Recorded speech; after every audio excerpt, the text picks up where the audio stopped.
बात जब बिहार के चुनावों की हो रही है तो हम आ पहुंचे हैं इसी सफर में एक ऐसी जगह जहां से बिहार का प्राचीन इतिहास जुड़ा हुआ है। हमारे पीछे ये जो आपको एक पूरी इमारत दिखाई पड़ रही है, ये इमारत आज की इमारत नहीं है बल्कि 5वीं सदी की इमारत है। और इस 5वीं सदी की इमारत में आप समझेंगे कि तब बिहार विश्व गुरु हुआ करता था और ये है नालंदा। नालंदा यानी विश्व के प्राचीनतम विश्वविद्यालयों में से एक। तब 3 विश्वविद्यालय भारत में होते थे, जिनमें नालंदा एक था, तक्षशिला जो कि अब पाकिस्तान में है, और तीसरा विक्रमशिला। इनकी बात तो हम करेंगे ही नालंदा के बारे में और समझेंगे भी इस पूरी जो ऐतिहासिक धरोहर है जिसको देखने के लिए लोग आते हैं, लेकिन इसका राजनीतिक पहलू भी, क्योंकि चुनाव है तो उसके राजनीतिक पहलू को भी हम ध्यान में रखेंगे। क्योंकि अभी भारत में जिस तरीके से लगातार चीन और तमाम देशों के साथ संबंध उतने दोस्ती वाले नहीं हैं, ये आपको समझने में आपको सुविधा दे करेगा कि किस तरीके से तब जबकि इतना पुराना इतिहास था, तब चीन, ताइवान, तिब्बत, तमाम देशों से, कंबोडिया, ऐसे देशों से बौद्ध और बुद्ध के बारे में पढ़ाई करने के लिए इस नालंदा विश्वविद्यालय में छात्र आते थे। कैसे आते थे, क्या होता था, किस तरीके का विश्वविद्यालय था, उसको बताने के लिए यहाँ पर हमारे साथ एक खास मेहमान है। यह है राजवल्लभ प्रसाद जी।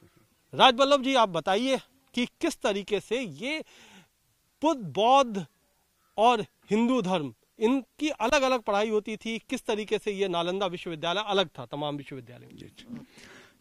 हेलो सर, नमो बुद्धाय। मैं नालंदा का गाइड हूँ, मेरा नाम आरवी प्रसाद गाइड है।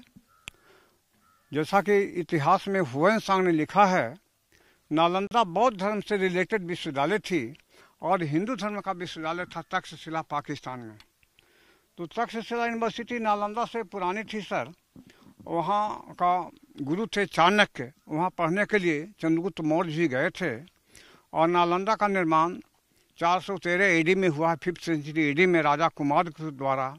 इसे कहा जाता है one of the biggest university and oldest university in the world. आपको हम बताएं कि ये, हालांकि विश्वविद्यालय के बारे में हम बात करें क्योंकि ये सबसे प्राचीन विश्वविद्यालयों में से एक है, लेकिन यहाँ पर सबसे पहले हम अजय हमारे साथ हैं, हमारे कैमरामैन, उनको उनसे दिखवाएंगे आपको एक प्राचीन स्तूप, यानी यहाँ पर क्यों विश्वविद्यालय बना, उसके पीछे वजह है ये स्तूप जो कि बहुत पुराना है। यहाँ पर बौद्ध धर्म से जुड़ी हुई मान्यताएं हैं जिसकी वजह से यहाँ विश्वविद्यालय बना। क्या है, कौन सा स्तूप है जी? यह स्तूप का नाम है सर सारीपुत्र मेमोरियल स्तूपा, क्योंकि भगवान बुद्ध राजगीर में 14 वर्षावास किए थे। जब भगवान बुद्ध राजगीर से वैशाली जाते थे, यह स्तूप जो बना हुआ इसी जगह पर होल्ड करते थे। उस वक्त में आम का बागान था और भगवान बुद्ध के प्रधान शिष्य सारीपुत्र का जन्म हुआ, मृत्यु हुआ। उनको मरने के बाद इसी स्तूप के अंदर में उनको समाधि दे दिया गया है। यह स्तूप का निर्माण राजा अशोक ने ईसा पूर्व 300 में किया। इसका एक्चुअल डेट है 272 BC। स्तूपा की ऊंचाई 80 फीट ऊंचा है और नालंदा का यह स्तूपा लैंडमार्क है। तो ये जो 272 ईसा पूर्व में ये शुरुआत हुई नालंदा की, एक तरीके से अगर हम मानेंगे, और उसके बाद 5वीं शताब्दी में यहाँ पर बनाया गया विश्वविद्यालय। विश्वविद्यालय अपने आप में बहुत अलग किस्म का था। हालांकि एक नया विश्वविद्यालय भी बनाया जा रहा है, उसके बारे में भी हम बात करेंगे, वो कहाँ अटका है, क्यों लटका है, ये बिहार की सियासत में बात करेंगे। लेकिन अभी जो है चीन के साथ हमारा बहुत अच्छा दोस्ती का संबंध नहीं है राजवल्लभ जी। तब क्या हालत थी और कैसे ह्यूएन सांग ने इस पूरे विश्वविद्यालय के बारे में अपने इतिहास में भी जिक्र किया है जी। चाइनीज यात्री ह्यूएन सांग यहाँ आए थे सर, 630 में आए, 645 में यहाँ से चले गए और ह्यूएन सांग को नालंदा से 657 किताब गिफ्ट के रूप में दिया गया। वो किताबें थी judo, karate, acupressure, reiki, Vipassana, feng shui, Kautilya Arthashastra. इससे चाइना टेक्नोलॉजी में इंडिया से आगे बढ़ गया। बाद में फिलहाल की बात है 1959 में चाओ लाई और नेहरू जी उस समय हमारे देश के प्रधानमंत्री थे और चाओ लाई चाइना के थे। दोनों ने दोस्ती का हाथ बढ़ाया और हिंदी चीनी भाई भाई का नारा के रूप में ह्यूएन सांग मेमोरियल हॉल यहाँ से 2 किलोमीटर दूर बनाया गया है। तो बाद में चाइना ने तो जो चीन के साथ दोस्ती है, जो दोस्ती की बात थी, यहाँ पर तमाम चीजें ह्वेनसांग जैसा इन्होंने बताया कि जो तमाम विधाएं थी जो बौद्ध धर्म से जुड़ी हुई थी, उसकी शुरुआत चीन में नहीं हुई थी बल्कि हिंदुस्तान में हुई थी। और हिंदुस्तान से जो ह्वेनसांग यहाँ पर आए उसके बाद ये तमाम चीजें आगे बढ़ी। हम अब आपको दिखाना चाहेंगे कि यहाँ पर जो तमाम हमारे पास भग्नावशेष हैं उनमें क्या क्या है। ये जो एक बड़ा अहाता दिखाई पड़ रहा है, ये क्या है? जी, हम लोग नालंदा के 2nd स्टोरी बिल्डिंग में sir, Nalanda building 9 story building था और सबसे नीचे जो प्रीवियस लेवल का बिल्डिंग देख रहे हैं गुप्ता पीरियड का है, और जिस लेवल में हम लोग खड़े हैं 7th सेंचुरी एडी का, राजा हर्ष पीरियड का। इसके ऊपर का लेवल देवपाल पीरियड का 9th सेंचुरी एडी का है। यानी अलग अलग सेंचुरीज में हर 200 साल में ये यूनिवर्सिटी रेनोवेट की गई, यानी लगातार बनाना काम चला। ऐसा नहीं किया कि ये पूरा विश्वविद्यालय एक साथ ही बनकर तैयार हो गया था। यहाँ पर धीरे धीरे काम हुआ और अलग अलग तरीके की यहाँ पर कितने विषयों की पढ़ाई होती थी? 108 विषय की पढ़ाई थी। अब पढ़ाई लिखाई का भाषा था medium of instruction Pali language. अब विदेश के लोग पढ़ते थे, Tibet, China, Japan, Thailand, Korea, Sri Lanka, Mongolia के लोग। नालंदा का निर्माण 413 एडी में हुआ है और 12वीं सदी में बख्तियार खिलजी के द्वारा नष्ट कर दिया गया। यह विश्वविद्यालय 10 किलोमीटर लंबा था दक्षिण से लेकर उत्तर, 5 किलोमीटर चौड़ा पूरब से पश्चिम। अभी 1 ही किलोमीटर में खुदाई का कार्य हुआ है क्योंकि पूरी नालंदा मिट्टी के अंदर ढका हुआ था। इस पर लोग खेती बाड़ी करते थे। 1915 में इसकी खुदाई अलेक्जेंडर कनिंघम ने किया है और 1812 में इस जगह का पता लगाए हैमिल्टन बुकानन साहब ने। तो एक बड़ी मजेदार बात है, ये बनाया गया जब 5वीं शताब्दी थी, बौद्ध धर्म के आधार पर इसकी आधारशिला रखी गई। उसके बाद तमाम विदेशों से यहाँ पर पढ़ाई करने के लिए लोग आते थे और आपको हम पढ़ाई करने के लिए जो क्लासरूम है हम उसके अंदर ले आए हैं। अब धीरे धीरे चलते हुए हम इस पूरे क्लासरूम के अंदर आए हैं। इस क्लासरूम की रचना थोड़ी हमें समझाइए। जी, हम लोग नालंदा का क्लास नंबर 1 में जा रहे हैं सर, क्योंकि ह्वेनसांग के डायरी के अनुसार नालंदा में 108 विषय की पढ़ाई होती थी और यहाँ का प्रधान टीचर थे नागार्जुना, आर्यदेव, वसुबंधु, धर्मपाल, सुविष्णु, धर्मकीर्ति, शीलभद्र इत्यादि। और नालंदा गुरुकुल जैसे विद्यापीठ थी। यहाँ पढ़ाई विद्यार्थियों का पाली भाषा में दिया जाता था। तो हम लोग क्लास नंबर 1 में जा रहे हैं। ये गेट है, गेट में ढुकते वक्त बोलते थे बुद्धम शरणम गच्छामि। ये पत्थर का खंभा है। यहाँ हम दिखाना चाहेंगे कि हम जिस दरवाजे से आ रहे हैं इस दरवाजे से अंदर आते वक्त बुद्धम शरणम गच्छामि कहा जाता था। और ये खंभा है जिसके बारे में बता रहे हैं राजबल्लभ। ये खंभा जो है 15 फीट हाइट था सर, ऊपर के छत के सपोर्ट के लिए, क्योंकि नालंदा का दीवार में सिर्फ ईंटा का काम है लेकिन खंभा में पत्थर का दिया जाता था।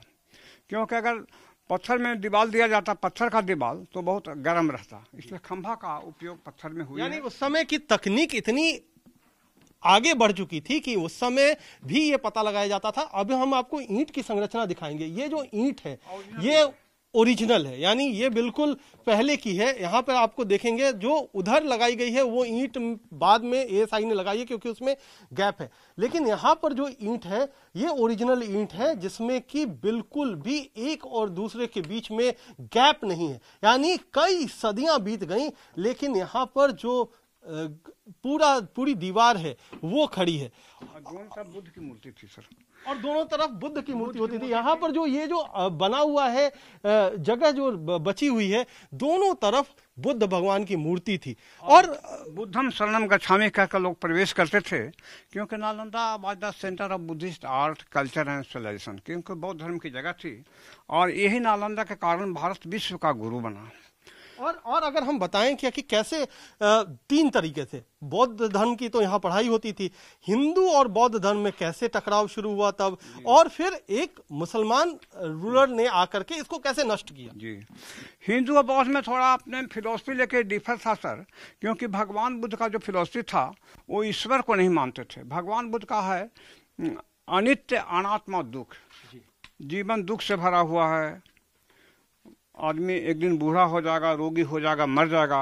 यानी फिलॉसफी में अंतर था। अनित्य है और कोई भी अस्थाई नहीं है। अनित्य, अनात्मा, आत्मा नहीं है। बुद्ध आत्मा को नहीं मानते थे लेकिन हिंदू धर्म आत्मा परमात्मा को मानते हैं। यही फर्क था कि हिंदू धर्म जो है आस्तिक था, बौद्ध धर्म नास्तिक था। इसलिए दोनों की फिलॉसफी में टकराव हुई और बौद्ध धर्म आगे बढ़ गया। इसके कारण वैदिक धर्म लुप्त हो रहा था तो शंकराचार्य ने बौद्ध धर्म के लोगों से आर्गुमेंट किए और फिर से हिंदू धर्म वापस लाया गया आदि शंकराचार्य के द्वारा। आपको हम दिखाएं क्या कि उस समय की कितनी तकनीक उत्तम थी कि यहाँ नाली, यानी जो आपको कहें आज ड्रेनेज सिस्टम जिसको हम अंग्रेजी में बोलते हैं, तब वो उस समय इतनी थी। This drainage system original adopted from the copy of the Mohenjo-daro and Harappa culture.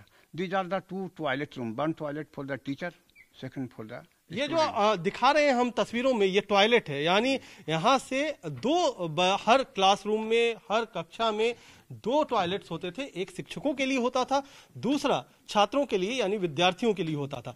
अब हम बात करेंगे कि ये पूरा नालंदा विश्वविद्यालय है, उसका वो खत्म कैसे हुआ, कैसे आपने बताया कि एक मुस्लिम शासक ने उसको खत्म किया।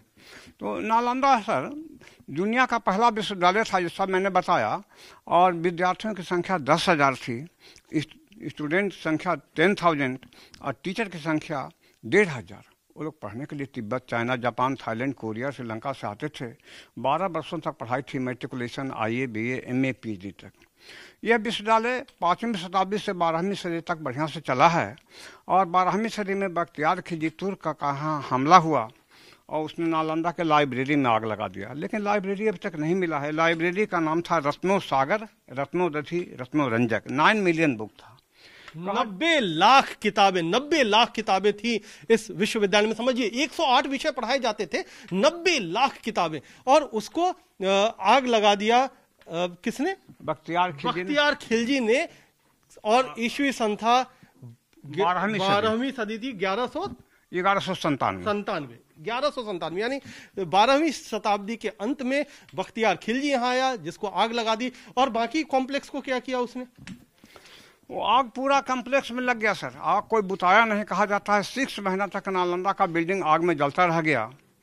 और बाई नेचर जब आग बंद हो गया जलना, तो भूकंप में पूरा बिल्डिंग गिर गया, मिट्टी का टेकरा हो गया, पहाड़ हो गया। इस पर लोग खेती बाड़ी करना शुरू कर दिए, और इसका पता लगाने का श्रेय 1812 में हैमिल्टन बुकानन साहब को है, और खुदाई करने का श्रेय अलेक्जेंडर कनिंघम का है। तो आपको एक बात बता दें कि ये एक ऐसा अपने आप में ये प्रेमाइसेज है, विश्वविद्यालय है, बौद्ध धर्म की स्थापना हुई, उसके बाद यहाँ जैन धर्म भी इससे जुड़ा हुआ है। इसके साथ ही साथ जब बौद्ध धर्म और हिंदू धर्म में टकराव शुरू हुआ, तब बौद्ध धर्म को एक तरीके से शंकराचार्य और बौद्ध के भिक्षुओं के बीच में जब आपस में एक तरीके से वाद विवाद हुआ, उसके बाद जीत करके हिंदू धर्म को स्थापित किया गया।